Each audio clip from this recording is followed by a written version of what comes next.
Friends, railway స్టేషన్‌లో చల్లటి త్రాగునీరు అని పెడతారు. ఇలాంటి బోర్డ్స్ మీరు చూసారా లేదా అనేది కామెంట్ చేయండి.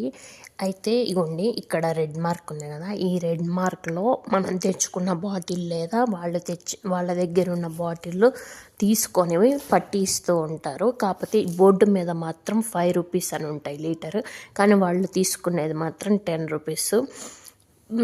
ఈ నీళ్ళకి వర్తా కాదా అనేది కామెంట్ చేసి చెప్పండి. ఇవి మీరు తాగారా లేదా అనేది కూడా కామెంట్ చేసి చెప్పండి. నేను ఇవి ఎక్కువగా స్టేషన్స్లో చూడటం జరిగింది, కానీ ఎప్పుడు తాగలేదు. కాకపోతే వాటర్ లేని ప్లేసుల్లో కూడా ఇలాంటి బోర్డులు ఉండడం ద్వారా ఇలా పట్టుకొని తాగడానికి వీలుగా ఉపయోగపడుతూ ఉంటుంది. మీరు తాగారా లేదా అనేది కామెంట్ చేయండి. ప్రతి స్టేషన్లో ఇలాంటి బోర్డ్స్ అనేవి ఉంటాయి. మీరు చూసారా లేదా అనేది కూడా కామెంట్ చేయండి.